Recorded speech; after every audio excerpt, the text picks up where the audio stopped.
Hello every one, ഇന്ന് നമ്മളുള്ളത് Mount മെസഡോൺ ആണ്. കുറേ നാളായി മൂവി റിവ്യൂസ് മാത്രമായിട്ട് ചാനൽ കിടക്കുന്നു. ഞാനും വിചാരിച്ച ഒരു വെറൈറ്റി ഒക്കെ ആവാം, കുറച്ച് ചേഞ്ചസ് ഒക്കെ കൊണ്ടുവരാം. എന്താ പറയുക, രാജ് ടോക്സ് മെൽബൺ എന്ന് പറഞ്ഞിട്ട് മെൽബണിലെ പറ്റി വലിയ വിശേഷങ്ങളൊന്നുമില്ല. അപ്പോൾ ഇന്ന് അതിനൊരു ചേഞ്ച്. പോലത്തെ തണുപ്പാണ്, കണ്ടില്ലേ, ചുറ്റും കോടമഞ്ഞും ഇങ്ങനത്തെ അവസ്ഥയിലാണ് നിൽക്കുന്നത്. നല്ല തണുപ്പുണ്ട്, പക്ഷേ എങ്കിലും കുറേ കാലമായി നടക്കാനൊക്കെ ഇറങ്ങിയിട്ട്. അപ്പോൾ സിനിമകളൊക്കെ മാറ്റിവെച്ച് ഇന്ന് ഒരു ട്രെക്കിംഗ് വീഡിയോ ആണ്. ട്രെക്കിംഗ്, ഹൈക്കിംഗ് എന്ത് വേണേൽ പറയാം, പക്ഷേ വളരെ സ്ലോ ആൻഡ് സ്റ്റഡി ആയിട്ട്. അപ്പം നമ്മളുള്ളത് Mount Macedon, 40 kilometres from the centre of Melbourne. അടിപൊളി ട്രെക്കിംഗ് ആയിരിക്കും എന്ന് വിചാരിക്കുന്നു. ഞാൻ ഫസ്റ്റ് ടൈമാണ് ഇവിടെ വരുന്നത്. അപ്പോൾ കൂടുതൽ വിശേഷങ്ങളിലേക്ക്. സോ എൻ്റെ പഴയ വീഡിയോ കണ്ടുള്ളവർക്കറിയാം, ഇസാൻ എന്ന് പറഞ്ഞിട്ട് എൻ്റെ ഒരു ഫ്രണ്ട് ഉണ്ട്. അപ്പോൾ he might give you A better idea of what this card is. Yeah Izan, Hello everyone, hello, how are you, Raj? I'm good. Yeah, we are at Mount Macedon. It's about 1,005 metres high, so not really a big mountain, but it's beautiful. And we're going to climb up to the Memorial Cross, and we're going to hike from Camel's Hump to the Memorial Cross. But yeah, it's a beautiful forest. It's actually, so I'd have to say it's one of my favourite forests here in Victoria, but yeah, absolutely stunning, and hope you enjoy it. Thanks man. അപ്പോൾ പുള്ളി രത്നച്ചുരുക്കം പറഞ്ഞു കഴിഞ്ഞാൽ 1.5 kilometres ഹൈയിലാണ് ഇത് നിൽക്കുന്നത്. See ലെവലിൽ നിന്ന് അത്ര വലിയ ഹൈറ്റൊന്നും അല്ല. നല്ല തണുപ്പുണ്ട്. വിക്ടോറിയയിലെ തന്നെ ഒരു വലിയ കാടാണ്.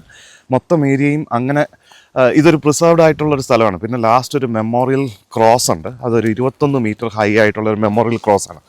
അതായത് ഈ വാർ മെമ്മോറിയൽ, വേൾഡ് വാർ 1നും 2നും മരിച്ച ഭടന്മാർക്ക് ആദരവ് സൂചിപ്പിക്കാൻ വേണ്ടിയിട്ടുള്ളൊരു വാർ മെമ്മോറിയൽ ക്രോസ് ഉണ്ട്. അത് കാണാൻ പറ്റുമെന്ന് തോന്നുന്നു, ഹോപ്പ്ഫുള്ളി.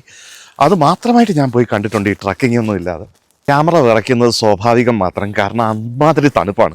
ഞാൻ ആക്ച്വലി ഇതേ കണ്ടില്ലേ, ഈ ഒരു ഡ്രസ്സ്, ഇതിൻ്റെ അകത്തൊരു ഡ്രസ്സ്, അതിൻ്റെ അകത്ത് വേറൊരു ഡ്രസ്സ്, അത്യാവശ്യം എല്ലാം കട്ടിയുള്ള ലെയേഴ്സ് ഓഫ് ക്ലോത്ത്സ് ആണ്. പക്ഷേ കാര്യമില്ല. മണി ഇപ്പോൾ ഇവിടെ 9 മണിയാണ്. സൂര്യപ്രകാശം സത്യം പറഞ്ഞാൽ ഇതിനകത്തോട്ട് കയറിയിട്ടില്ല. ഒരു കോഫിയൊക്കെ കുടിച്ച്, ജസ്റ്റ് ഒരു കോഫി മാത്രമേ ഇതുവരെ കുടിച്ചിട്ടുള്ളൂ. വെള്ളവും കുടിച്ചിട്ട് ഇങ്ങനെ നടക്കുകയാണ്. അടിപൊളിയാണ് ഗൈസ്. ഇതൊന്ന് എക്സ്പീരിയൻസ് ചെയ്യേണ്ട ഒരു സംഭവം കേട്ടോ. പക്ഷെ തറ നല്ല സ്ലിപ്പറിയാണ്. ഇവിടുന്ന് വീണ് കഴിഞ്ഞാൽ നേരെ അങ്ങ് താഴെ പോയി എത്താൻ പറ്റും. ഓൾമോസ്റ്റ് 1 കിലോമീറ്റർ പിന്നിട്ടു. കുറച്ച് കഴിഞ്ഞപ്പോഴത്തേക്കും കൈയുടെയൊക്കെ മരവിച്ച് പോയിട്ടുണ്ട്. ഓൾമോസ്റ്റ് 4 ഡിഗ്രീസ് ആയി ഇപ്പോൾ ഇവിടെ വന്നു കഴിഞ്ഞപ്പോഴത്തേക്കും. ഈ കാട്ടിൻ്റെ നടുക്കും ടോയ്ലറ്റ് ഫെസിലിറ്റി എല്ലാം ഇവിടെ വെച്ചിട്ടുണ്ട്. അടിപൊളിയല്ലേ?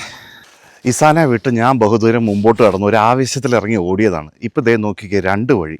ഇങ്ങോട്ടൊരു വഴിയുണ്ട്, ഇങ്ങോട്ടൊരു വഴിയുണ്ട്. ഇനി പുള്ളി വരുന്നവരെ ഞാൻ ഇവിടെ വെയിറ്റ് ചെയ്യും. വെറുതെ കാട്ടി ഒറ്റപ്പെട്ട് പോയിട്ട് ഇപ്പോൾ തന്നെ സിഗ്നൽ കട്ട് ഓഫായി പൊയ്ക്കൊണ്ടിരിക്കുക. പുള്ളി വരട്ടെ, എനിക്ക് വലിയ ധൃതിയൊന്നുമില്ല.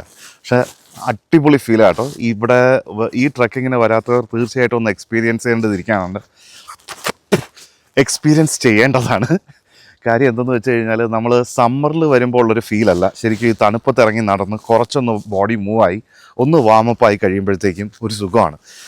തലയ്ക്കൊക്കെ നല്ല, സാധാരണ ബീനിയൊക്കെ വെച്ചിട്ടല്ലേ വരുന്നത്, അതിൻ്റെ ആവശ്യമില്ല. തലയ്ക്കൊക്കെ നല്ല സുഖം. ഇങ്ങനെ എന്താ പറയുക, ഒരു പ്രകൃതിയുടെ മടിത്തട്ടിൽ, അത്രയൊക്കെ സാഹിത്യപരമായിട്ടൊന്നും പറയുന്നില്ലെങ്കിലും അടിപൊളി ഫീലാണല്ലോ. തലയ്ക്കൊക്കെ നല്ല സുഖം. അപ്പോൾ ദാറ്റ്സ് നൈസ്, കൊള്ളാം. കണ്ടുമുട്ടി ഗൈസ്. എൻ്റെ പുറകെ തന്നെ ഇസാൻ വരുന്നുണ്ട്. അപ്പോൾ finally that's the way or this way? We'll go this way? I don't have a clue. എന്നെപ്പോലെ തന്നെ പുള്ളിക്ക് ഇതിനെ പറ്റി വലിയ ഐഡിയ ഒന്നുമില്ല. എങ്ങനെയൊക്കെയോ കറങ്ങി തിരിഞ്ഞെത്തുക എന്നുള്ളതാണ്. പിന്നെ പുള്ളി ഒറ്റയാനാണ്, അതുകൊണ്ട് പിന്നെ കുഴപ്പമൊന്നുമില്ല. അപ്പോൾ എന്തായാലും കണ്ടു കിട്ടി, ആശ്വാസമായി. ദിസ് റിമൈൻഡ്സ് മീ, നമ്മുടെ നാട്ടിലെ ഒരു അമ്മച്ചി പ്ലാവില്ലേ, മാർത്താണ്ഡ മഹാരാജാവ് ഒളിച്ചിരുന്നത്. പക്ഷെ അതിന് കുറച്ചുകൂടെ ഇതുണ്ട്. ഇത് പക്ഷേ ഇതിനകത്തൊരാൾക്ക് കയറി നിൽക്കുകയൊക്കെ ചെയ്യാം. ഇതെന്നാണോ ലൂസിഫറിലെ പോലെ ഇടിമിന്നലൊക്കെ ഏറ്റ് കത്തി എല്ലാം ഈ താഴെ വീണാൻ പോകുന്നത്.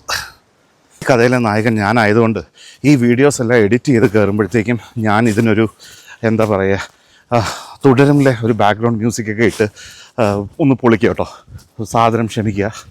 അപ്പോൾ അതൊരു അടിപൊളി ഫീലായിരിക്കും. അറ്റ്ലീസ്റ്റ് എനിക്ക്, കാണുന്നവർ കാണുന്നത് ഞാൻ ഒരിക്കലും അവകാശപ്പെടുന്നില്ല, പക്ഷേ അത് എനിക്ക് എന്തായാലും കാണുമ്പോൾ ഒരു രോമാഞ്ചമൊക്കെ വരും.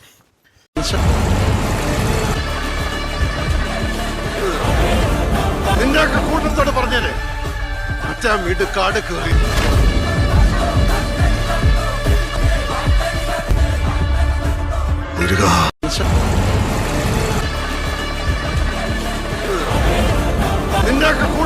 അങ്ങനെ അച്ഛൻ വീണ്ടും കാട് കയറി.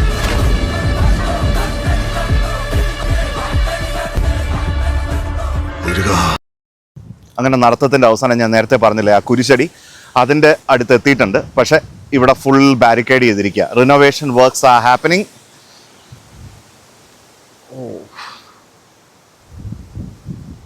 എനിക്ക് തോന്നുന്നു ഈ കാറ്റിൻ്റെ ശബ്ദം മൈക്കിൽ എടുക്കുമെന്ന് തോന്നുന്നു. നല്ല അടിപൊളി, അത്രയും ഹൈറ്റിലാണ് നമ്മൾ നിൽക്കുന്നത്. അപ്പോൾ അതിൻ്റെ ഒരു നല്ല വൈബുണ്ട്. പക്ഷേ അൺഫോർച്ചുനേറ്റ്ലി ആ കുരിശടി കാണിക്കാൻ പറ്റില്ല. അത് കാണേണ്ട ഒരു സ്ഥലമാണ്. ഒരു സ്വർണ്ണ കളറുള്ള 21 മീറ്റർ ഹൈറ്റുള്ള നേരത്തെ പറഞ്ഞ പോലത്തെ ഒരു കുരിശ് അടിപൊളിയാണ്. അപ്പോൾ ഇവിടെ വന്നു കഴിഞ്ഞാൽ മൗണ്ട് മാസഡോൺ മെയിനായിട്ട് ഫേമസ് ഫോർ എന്നാ ബ്രൈറ്റ്നസ് ഇത്, ഫേമസ് ഫോർ വൈൻ റേസ്, ഇതുപോലെ ഫോറസ്റ്റ് വാക്ക് ഉണ്ട്. പിന്നെ ഇവിടെ തൊട്ടടുത്ത് എലിഫൻറ്റ് റോക്കാണോ ഹാങ്ങിങ് റോക്സ് ആണ്, ആനപ്പാറയല്ല, സോറി. അതൊരു അടിപൊളി സംഭവം കേട്ടോ. അത് ഞാൻ ഒരു പ്രാവശ്യം പോയിട്ടുണ്ട്. അതൊക്കെ മീഡിയം എന്നെ പോലെ വല്ലപ്പോഴും നടക്കാൻ ഇറക്കുന്നവർക്ക് ഈസി ആയിട്ട് നിന്ന് കയറാൻ പറ്റുന്നൊരു സ്ഥലമാണ്. അത് ബ്യൂട്ടിഫുള്ളാണ്. ഇവിടെ അടുത്ത് അതൊക്കെയാണുള്ളത്. പിന്നെ കുറേ ചെറിയ ഷോപ്സ് ഉണ്ട്. സമയം 12 മണി, ഏതാണ്ട് 3 മണിക്കൂർ വാക്ക് ചെയ്തു. ഓൾമോസ്റ്റ് 8 കിലോമീറ്റേഴ്സ് കവർ ചെയ്തു. ഇപ്പം നമ്മൾ ആദ്യം തുടങ്ങിയിടത്ത് തന്നെയാണ് നിൽക്കുന്നത്. ഓൾമോസ്റ്റ് കണ്ടാൽ മനസ്സിലാവുമെന്ന് തോന്നുന്നു. അപ്പം മഞ്ഞൊക്കെ ഇറങ്ങി. പക്ഷേ ഇപ്പോഴും 8 ഡിഗ്രി, ഒരു രക്ഷയില്ല. അടിപൊളി എക്സ്പീരിയൻസ് ആയിരുന്നു. സോ ഈ സ്ഥലങ്ങളൊക്കെ ട്രൈ ചെയ്യുക. മൗണ്ട് മാസഡോൺ. കുരിശടി കാണാൻ പറ്റിയില്ല അൺഫോർച്ചുനേറ്റ്ലി. അത് ഒരു റിപ്പയർ വർക്ക്സിന് വേണ്ടിയിട്ട് അവർ ലോക്ക് ചെയ്ത് വെച്ചിരിക്കുക. സൂപ്പ് കുടിക്കാൻ വന്ന ഞാൻ പുൾഡ് ബീഫ് ലാംപ് അങ്ങനെ എല്ലാം കൂടെ ഒരു മിശ്രിതമായൊരു സാധനം ഓർഡർ ചെയ്തു. നല്ല വിശപ്പ്, കാരണം ഒടുക്കത്തെ നടത്തുമായിരുന്നു. കത്തിച്ച കലോറി തിരിച്ചു കയറ്റുക എന്നുള്ള പ്രതിഭാസമാണ് ഇനി ഇവിടെ നടക്കാൻ പോകുന്നത്. Let's see. ഞാൻ അടിക്കുന്നത് പുൾ ലാംപ് ടാക്കോസ്. പുള്ളി what soup is this brother? Minestrone. Italiano. Sorry what? Italian soup. Italian സൂപ്പാണ്, വെജിറ്റബിളാണ്. എനിക്ക് വെജിറ്റബിൾ പറ്റൂല, അലർജിയാണ്. അപ്പോൾ ചിയേഴ്സ്. ഇത് ട്രേഡിംഗ് പോസ്റ്റ് എന്നാണ് ഇതിനകത്ത് എഴുതിയിരിക്കുന്നതെങ്കിലും ആക്ച്വലി ഇത് വായിക്കേണ്ടത് അങ്ങനല്ല. പോസ്റ്റ് ഓഫീസ് കം ഒരു റെസ്റ്റോറൻ്റ് എന്ന് വേണം പറയാൻ. അത്യാവശ്യം നല്ല ഫുഡ്, നല്ല കോഫി. ഇച്ചിരി എക്സ്പെൻസീവാണ്, അതെന്ന് വെച്ചാൽ ഭയങ്കര പൈസയല്ല, പക്ഷേ എങ്കിൽ അത്യാവശ്യം ഉണ്ട് താനും.